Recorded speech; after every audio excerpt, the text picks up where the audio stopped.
Oh, salut, j'espère que tu vas bien. Alors dans cette vidéo, comme tu le vois, je vais te présenter tout le matériel que j'utilise et que j'ai utilisé. Pourquoi je vous fais cette vidéo maintenant? C'est parce que je risque de changer pas mal de choses. Donc du coup, avant que je change, je vous dis un peu ce que je pense, que ce soit de l'électronique, des frames, voilà, de tout. C'est parti, on va commencer du plus petit au plus grand. On va commencer par le Beta FPV. Déjà, que je vous le dise, je suis super content de cette machine. Il y a des avantages, des inconvénients, comme je l'avais dit dans la vidéo où je le présentais. Justement, j'ai mis en description plein de vidéos où j'ai fait des reviews des différents produits. Comme ça, si vous voulez avoir plus d'informations sur ces produits, vous pouvez. Par contre, là, je vais vous dire vraiment ce que j'en pense après des mois d'utilisation. Et ça, c'est super important. Déjà, le Beta FPV, j'ai rien changé dessus. Tout fonctionne nickel, c'est super fiable.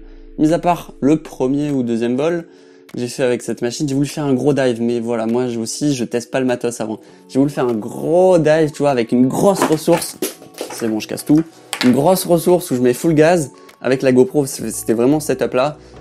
Et, il a pas trop assumé. Genre, il a fait comme une désynchronisation de SC, il est tombé, il s'est craché. Est-ce que c'est sa faute? Pas forcément, parce que c'est pas une machine faite pour faire des gros fulls et des gros dives. Donc du coup, c'était plutôt ma faute. Mais après ça, je connaissais ses limites, et du coup, j'ai pas refait la même erreur. On peut faire des dives, mais des plus petits avec une ressource moins importante à la fin. J'ai volé avec, en utilisant ses caractéristiques, mais pas en allant au-delà de ses limites. Et avec ça, tu fais des folies. Tu voles à l'intérieur, ça fait peur à personne, ça fait pas de bruit. C'est incroyable. Vraiment, c'est incroyable. Pour moi, c'est une révolution comparée au Cinehoop, qui a ses avantages. Parce que celui-là, le gros inconvénient, c'est la GoPro Naked. Pas trouvé trop de système où on puisse mettre un filtre 1D et avoir une image vraiment propre, vraiment quali. Et pour changer tous les paramètres vidéo, c'est chiant de mettre l'écran là et tout. C'est une galère. Voilà. Mais mis à part ça, c'est top. Donc du coup, je vais vous parler de ça, mais juste après. Là, je vous parle du Cinecan. Cinecan, petite machine, top. Ça peut faire le même taf que ça, mais sachant qu'on utilise des batteries plus petites en 3S, c'est des 3000 mAh. Là, c'est des 4500 mAh 4S de chez Beta FPV, qui sont d'ailleurs très bien. Là, celles-ci sont quand même plus petites, donc elles s'abîment un peu plus vite. On est obligé de leur demander moins d'énergie, donc une plus faible patate. Donc quand il y a une GoPro dessus, ça se ressent plus. Par contre, t'as un drone quand même pour voler en intérieur qui est génial, parce qu'il est pas du tout nerveux, enfin il est pas hyper nerveux. C'est pour un débutant, je pense que le Cinecan, voler en Cinecan, ou en tout cas une machine similaire à ça, c'est vraiment génial, c'est tout léger. Si ça tombe, c'est pas grave, parce que c'est tout léger. Et voilà, que dire de plus? J'ai fait aucun changement au niveau électronique. Si, je vous dis des bêtises. J'ai changé parce que le Cinecan, vous savez, il a une Cadix Tarsier qui fait mon 4K, il me semble, qui a 2 objectifs. Là, j'ai mis une Racer qui fait le taf. Voilà. Et ou sinon, j'allais dire tout est d'origine, non, j'ai fait quand même pas mal de modifications, comme tu peux le voir, pour pouvoir porter une GoPro Naked. Donc ce genre de drone, si tu veux débuter, c'est pas mal du tout, c'est vraiment le kiff à voler. Et non, franchement, je recommande. Alors, on passe à la poubelle. Non, en vrai, ce drone, il vole bien. Et par contre, le problème, c'est que c'est un drone, je pense, pour la race déjà. Plutôt pour la race parce qu'il est nerveux, très rapide, assez lourd. Donc, pour faire de la petite race en intérieur, c'est vraiment génial. Mais c'est ce que je ne fais absolument jamais. Donc du coup, je m'en sers jamais. Donc s'il y a des preneurs, dites-moi un prix sur mon Instagram. Et voilà, si vous êtes intéressé, bien sûr. Il n'y a pas le VTX d'ailleurs, hein, donc voilà, à noter. Mais sinon, tout fonctionne parfaitement, nickel. Par contre, la caméra, elle fonctionne, il n'y a pas de souci. Mais le truc, c'est que elle est dégueulasse. On voit très mal. Dès qu'il y a un peu trop de soleil, dès qu'il y a trop de noir, enfin, elle est claquée au sol. Et c'est pour vous dire que quand vous montez une machine, ne négligez surtout pas la caméra, c'est super important. C'est vos yeux, en fait. Donc, il vaut mieux mettre un peu plus d'argent dans une caméra que dans des moteurs, ou AC ou quoi. Je pense que la caméra, c'est vraiment important. Bon, on passe à ces machines. Comme vous le savez, j'ai fait des reviews très récemment, donc j'ai aucune expérience dessus, je sais pas trop ce que ça vaut à long terme, donc ça dégage. Bon, on passe un peu plus gros. Là, on est sur du 3 pouces Cinehoop. C'est un Cineflex. Alors, ça, c'est ma frame, je l'ai conçu. Et j'ai jamais rien cassé dessus, donc j'en suis plutôt très content. Quoi dire de plus niveau électronique? C'est le même électronique depuis le début, depuis plus d'1 an que je vole avec, et jamais de problème. Ouais, donc la stack utilisée, c'est ça, une stack Mamba, 25 ampères. Voilà, très basique, pas très cher, et très cool. Niveau caméra, là on est sur une petite caméra, j'imagine qu'on est sur une Monster, Foxeer Monster. Niveau VTX, on est sur un VTX 03.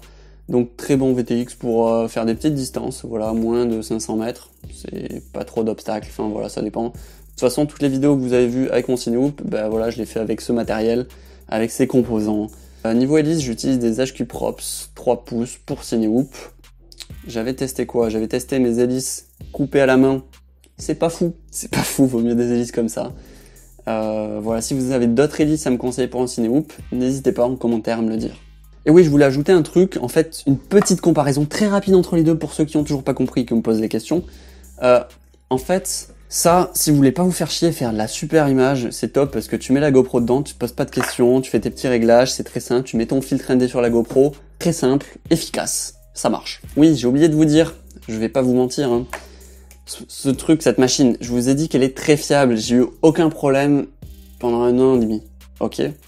Par contre, là, il y a 2 semaines, j'ai voulu voler avec, il a fait des manières.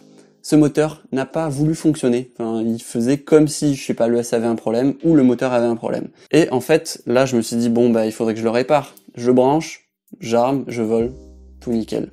Donc voilà, c'est un peu aléatoire. Des fois, c'est électronique. Ceux qui font du FPV depuis longtemps le savent. Donc du coup, faites attention, c'est un petit rappel. Quand vous avez du matériel depuis longtemps, il a beau être fiable depuis longtemps, ça veut pas dire qu'il va pas tomber en panne. On passe maintenant aux choses sérieuses, vraiment sérieuses. Ma machine 5 pouces, voilà, qui est montée actuellement en Flex One V2, mais qui était montée en Flex One V1. Et pour commencer, je vais vous parler de la Flex One V1. Pour ceux qui savent pas, c'est une frame que j'ai conçue moi-même il y a 1 an à peu près. Et du coup, j'ai volé pendant 1 an avec, j'en avais toutes mes machines en Flex One. Et tout ce que je peux dire, c'est que j'en étais super content. Mais il y avait quand même 2-3 petits points à améliorer, notamment sa taille. Voilà, c'est vrai qu'elle était un peu petite. Pour l'analogique, ce qui est cool, c'était qu'elle était très compacte et tout, assez légère. Mais l'inconvénient, c'était que pour les gros bourrins qui voulaient mettre tous ces composants sans bien les ranger, bah, ça rentrait pas forcément. Il fallait tout bien ranger pour que ça rentre.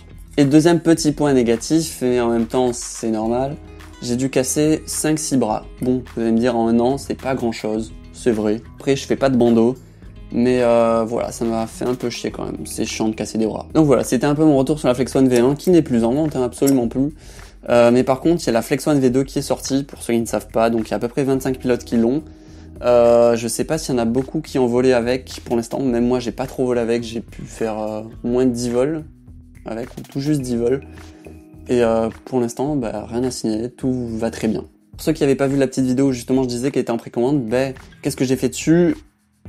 Eh ben non, ça on le verra dans une prochaine vidéo, je pense. Voilà, une vidéo montage où je monte une machine HD avec tout, voilà, tout proprement et tout, parce que justement cette Flex One V2 est mieux que la V1, voilà, par définition, parce que c'est la version 2.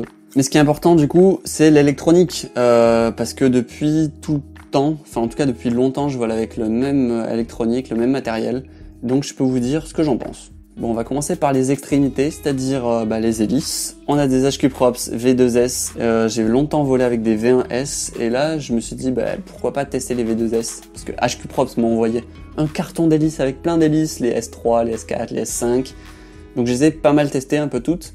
Et clairement, les V2S sont pour moi les plus polyvalentes. Et voilà, niveau autonomie, accroche, puissance, moi c'est celles qui me correspondent le mieux, le plus. Et aussi très important, quand tu fais un peu du mid-range, quoi, t'es plus confiant quand t'as des hélices qui se tordent et qui se cassent pas après un impact. Parce que ça peut arriver de taper un arbre très loin ou un caillou et de pouvoir ramener son drone, même s'il vibre dans tous les sens parce qu'il y a une hélice comme ça, pouvoir le ramener, c'est mieux. Après on passe au moteur, là c'est des F60 Pro 3 en 1750 kV, parce que je mets des batteries 6S dessus. D'ailleurs, les batteries, c'est des 1300 ampères 6S, voilà, Tattoo V3, enfin, ouais, c'est ça, Tattoo version 3. Rien à dire, ça marche du feu de Dieu, ça a de la puissance, ça fait un moment que je les ai, et j'en ai fait des lipos avec, et franchement, je recommande toujours. Donc pour ces moteurs, qu'est-ce que je peux dire? C'est qu'ils sont très puissants, fiables, ils consomment pas trop, donc en 1750 kV, c'est pour moi un juste milieu, c'est top, c'est parfait. Niveau résistance, ça résiste pas non plus à des frontales contre des murs en béton. Voilà, j'ai dû casser une cloche, je crois. Mais mis à part ça, j'ai eu quand même un souci, justement très récemment. J'ai un moteur qui a cramé. Je pensais que c'était ma stack Mamba, mais non, c'était le moteur qui avait un souci. Mais bon, toutes mes machines, j'avais 3 machines, en tout cas j'avais 2 machines au moins. Je crois que j'avais 3 machines comme ça en petit moteur F60. Maintenant il y a les Pro 4, j'imagine que c'est les mêmes. En mieux peut-être, je sais pas. Après niveau cam, là j'avais 2 machines, enfin j'ai 2 machines avec une Ratel. Donc propre, efficace, ça fonctionne. C'est pas la meilleure qualité du monde, mais il me semble que niveau tarif, elle est quand même bien située. C'est pour ça que je trouvais ça intéressant. Et niveau fiabilité, rien à redire, j'ai eu 0 souci avec. Niveau buzzer, là j'ai un V-Fly V1 je pense. Mais récemment j'ai testé le V-Fly Beacon. Il est vraiment totalement autonome, t'as même pas besoin de le brancher sur ta FC. Et c'est exceptionnel. Je vous le montrerai quand je monterai cette machine complètement et je ferai une vidéo dessus. C'est un truc de ouf, ça marche trop bien. Niveau électronique, ESC, FC, je suis sur une stack Mamba. Pas très cher, c'est pour ça que je la trouvais cool, elle est pas très chère.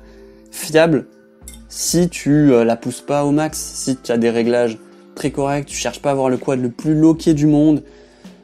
Voilà, si tu cherches un quad tout simple, smooth, tu te prends pas la tête avec les réglages, c'est une FC qui va, enfin, voilà, un combo qui va correspondre à tout le monde. Par contre, si tu cherches le petit réglage, tu cherches la performance et tout, 40 ampères c'est un peu limite. Ça peut être limite. En tout cas pas avec des 1750 kV, voilà, en 6S, y a pas de problème. Mais si tu prends des 1950 kV, ouais, il peut y avoir des soucis parce que ça m'est arrivé une fois de cramer un ESC Mamba comme ça, 40 ampères.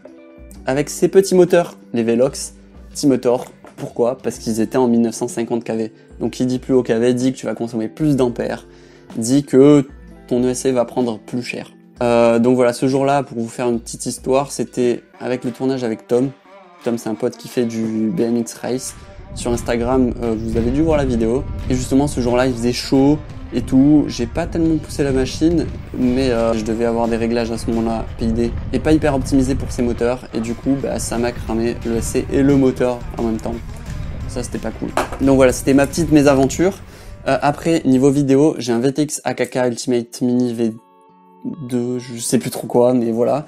Vous avez la ref, tout est en description, voilà, comme ça au moins on est clair. Couplé à une antenne Lollipop 3. Ce combo, clairement, il va très bien pour faire du freestyle, pas trop loin, mais si vous voulez aller un peu plus loin, le VTX, à la limite, je le trouve très bien. Par contre, vous allez devoir changer l'antenne. J'avais testé des VAS, je sais plus trop quoi, mais clairement, j'avais gagné en portée et mon signal était bien plus fort. Donc ça, c'était... voilà, c'est quand même un point à noter. Si vous voulez aller plus loin, ne prenez pas des lollipops, mais si vous allez à moins d'1,5 km, les lollipops suffisent normalement. Après, niveau condo, c'est des condos très basiques, voilà, rien d'exceptionnel, low frequency, je sais pas trop quoi sur Banggood. Niveau RX, c'est un RX, Nano RX de chez TBS, voilà, couplé à ma radiocommande, je vous en parle juste après. Et zéro problème, franchement, zéro fail-safe. À mon avis, tu vois, si tu fais un fail-safe, c'est que c'est une erreur du pilote parce que tu pousses trop les conditions à l'extrême, c'est-à-dire tu vas derrière un rocher qui est super loin. Si tu fais pas ça, tu peux vraiment aller super loin. Maintenant, on va passer à la radiocommande, hein, voilà, je vous en ai parlé juste avant. Tango 2, j'en suis vraiment super content. Moi, j'ai vraiment rien à dire. En fait, ce que je trouve génial, c'est son form factor. Elle est toute petite. Vu que je me trimballe souvent avec mon gros sac de Tortue Ninja, elle prend pas beaucoup de place et ça fonctionne, j'ai jamais eu de problème. Il y a juste des petits bugs où quand tu changes de modèle, après des fois il va pas s'armer, voilà, directement, il faut rééteindre, changer de modèle, éteindre, rallumer pour que là ça se barre que ce soit bien appairé avec la machine. Mis à part ça, j'ai eu zéro souci, je suis allé quand même loin. Quand j'étais dans les Alpes, je suis vraiment allé loin et zéro problème. Donc voilà, moi je recommande à 200%. Le seul point négatif que je peux leur donner, et que j'aimerais bien que sur une autre version ils changent, c'est avoir des gimbals quand même plus précis. Ils font quand même un peu cheap ces gimbals. C'est vraiment le point négatif que je peux dire. Mais sinon, pour tout le reste, c'est génial. C'est pour ça que j'ai du mal à... Et je peux pas passer sur une radio plus grosse, sur un Taranis X9D, c'est que dans mon sac ça rentre pas, c'est bien trop lourd, et en fait ça réduit vu que j'adore, tu vois, l'aventure et gambader avec mon sac, pas avoir de limite à ce niveau-là, ça me fait chier d'avoir un sac encore plus lourd, de pas pouvoir mettre toutes mes caméras ou mes trucs, devoir faire des compromis, vu que je fais actuellement beaucoup de cinématiques, j'ai pas besoin d'avoir des gimbals hyper précis. Voilà. Donc c'est pour ça que je suis là-dessus. Après, en analogique, bon pour ceux qui l'avaient pas compris, moi je vais passer, j'ai un masque DJI juste là. Ah, j'ai pas mis la petite lumière, attendez. Ouais, c'est quand même mieux là, non? Ouais, pour ceux qui l'avaient pas compris, j'ai un masque DJI là parce que je passe en HD, j'ai essayé déjà le Sector 150. En HD, les gars, c'est fou, c'est incroyable, c'est incroyable. Donc faire du long range avec ça, ça va être dingo, vraiment de ouf. C'est pour ça que je vous fais cette vidéo justement parce que il y a beaucoup de ce matériel qui va dégager, tout simplement. Ou alors être changé, en tout cas beaucoup de l'électronique va dégager. Mais du coup, je vous fais quand même le feedback de ces lunettes. Je vais toujours dire la même chose, j'en suis super content, hyper confortable, fiable, voilà, au top.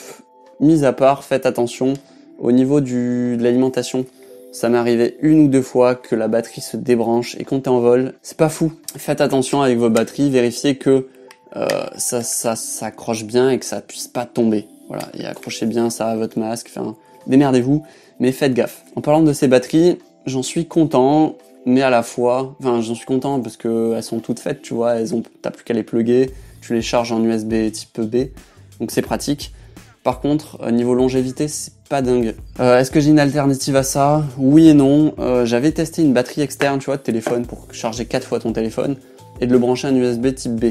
Ça avait fonctionné les 2 premiers vols et depuis, ça a plus fonctionné du tout. Les lunettes s'allument et s'éteignent constamment. Donc voilà, si vous avez la réponse, n'hésitez pas à me dire pourquoi ça fait ça. Mais en tout cas, quand ça avait fonctionné, j'ai été super content parce qu'en USB type C, ça bouge pas le câble. Et t'as une batterie qui dure longtemps et que tu peux utiliser pour charger ton téléphone, pour charger plein d'autres trucs. Attention, hein, c'est pas les lunettes les plus dingues du marché pour l'analogique, non, mais en tout cas pour moi elles me conviennent et surtout pour le prix, franchement elles font clairement le taf. Quel combo j'utilise pour mes antennes? En fait j'ai 2 antennes comme ça, c'est des antennes Realac très basiques en RHCP et là c'est du triple feed, des petits patchs. Enfin j'ai pas testé énormément d'antennes, mais en tout cas sur le peu que j'ai testé, ça fonctionnait très bien et surtout pour le prix. Ça fait largement le taf. Voilà, donc moi je recommande clairement ces 2 petites antennes. Et comme je vous l'ai rappelé, si vous voulez aller plus loin, c'est vrai que j'ai vu une réelle différence en changeant les lollipops et en mettant une VASC. Pas VASC, c'est VAS, voilà. Juste avant de passer aux outils, je te parle de la GoPro. Quelle GoPro j'utilise? On me pose pas mal de fois la question, mais j'utilise celle-ci. GoPro 6. Tu peux utiliser RAL-CDI, tu peux mettre des filtres ND très facilement. Ceux-là, c'est les Télé5, justement, ils coûtent pas très cher. Je crois que c'est 20 € les 3. Donc c'est rien comparé au Polar Pro quoi, et ça fait le taf. Hein. Toutes mes vidéos sont filmées avec ce setup là. Donc je suis très déçu pour la GoPro 9, voilà, qui n'a rien de bien pour le FPV. Donc voilà, dommage. Et oui, aussi, avant qu'on me le pose en question, en commentaire, quels sont mes réglages GoPro? Je vous invite à aller voir la vidéo qui est en description, où je vous parle de post-prod, mais aussi de réglages GoPro. Et je vous dis tout là-dessus, vraiment tout, tous mes secrets. Bon, avant de terminer, je crois que j'ai pas grand-chose à vous montrer. Ouais, je vous dis juste, j'utilise en sac un f-stop qui est un sac photo et il est génial. Franchement, il est un peu lourd, ok, à vide, mais il te tient super bien le dos. Tu peux ranger ton PC. Franchement, j'en suis super content. Après, c'est vrai que pour ceux qui en font pas de la vidéo, ça fait cher. Je crois qu'il a 300 et quelques balles. Mais sachant que tu mets des milliers d'euros dans ce sac, t'es pas à 300 balles près. Hein. Bon, qu'est-ce que j'ai dans les mains là depuis tout à l'heure? C'est mes outils. Clairement, j'utilise ça à 99%. Non, attends, il en manque un. Voilà, j'utilise ça à 99%. Une clé pour les écrous, pour les hélices, les enlever, les mettre. Ça, c'est un petit tournevis. Donc ça, c'est un tournevis IMAX où tu peux changer les têtes. Il y a 4 tailles différentes. Et celui-là, ce qui est cool, c'est que quand même, c'est solide. Ça se foire pas comparé à des trucs vraiment chinois très basiques. Là, c'est quand même assez résistant. Donc c'est pour ça que je vous le présente, je recommande. Et ce fameux TS100, je l'ai depuis, mais je sais pas combien de temps, je l'ai un peu cassé là, mais il fonctionne du feu de Dieu. C'est génial ce truc, tu peux te curer le nez, les oreilles, c'est incroyable. Non mais sérieusement, investissez là-dedans. Dans un fer à souder, ça coûte peut-être un peu d'argent au début, mais vous faites pas chier avec le truc à 10 € où t'as un fil super lourd, ou truc qui met une demi-heure à chauffer, là tu branches une lipo, ça chauffe direct, c'est précis. Voilà les gars, ça, le TS100, c'est une valeur sûre. Je crois qu'il y a maintenant, il y en a un autre où c'est pas le TS200 ou je sais plus. Donc les gars, comme vous avez vu, je suis quasiment content de tout mon matériel. Mais petit disclaimer, je tiens à préciser, les gars, moi je suis quelqu'un qui fait attention au matériel et qui essaye de connaître les limites du matériel pour pas les atteindre et du coup pour pas casser le matériel. Donc tout ce qui est réglage et tout électronique sur Betaflight, je suis absolument pas un pro. Mais du coup, je vais pas pousser mon matériel à fond, je préfère augmenter le filtrage, pas avoir des PID hyper loqués. Mais voilà, avoir des machines plus fiables possibles à un coût raisonnable. Et voilà, c'est comme ça que tu peux avoir du matériel. Et aussi, très important, c'est le pilotage. Je crache pas souvent que ça. Et quand je crache, c'est pas un crash de ouf. Parce que justement, j'essaye de rattraper ma machine. J'essaye de limiter la casse. Et ça marche plutôt bien. Donc, comme je dis à chaque fois, si vous voulez gagner de l'argent, entraînez-vous. C'est-à-dire à travers un simulateur. Ou faites des vols sur un terrain où ça craint pas trop. Vous n'allez pas perdre votre machine. Que vous connaissez bien. Mettez un buzzer autonome si vous voulez retrouver votre machine plus facilement, que ce soit en long range ou en freestyle quand il y a des hautes herbes ou des arbres. Voilà, c'était un peu mes recommandations et comme d'habitude, n'hésitez pas en commentaire si vous avez des questions à propos d'un matériel spécifique, si je suis pas rentré assez dans les détails, parce que c'est vrai que j'ai un peu survolé, mais c'était pour vous dire que globalement, le matériel que j'utilise, j'en suis content. J'ai pas eu de problème avec, mais voilà, mais qu'aussi ce qui est super important c'est la façon dont tu l'utilises, et ouais, je pense qu'on est sur une bonne conclusion là, donc je vous dis ciao, bye, à la prochaine, la semaine prochaine normalement, je sais toujours pas ce que je vais faire, mais j'imagine que ça va être cool aussi, j'espère que je vais pouvoir voler, en HD par exemple.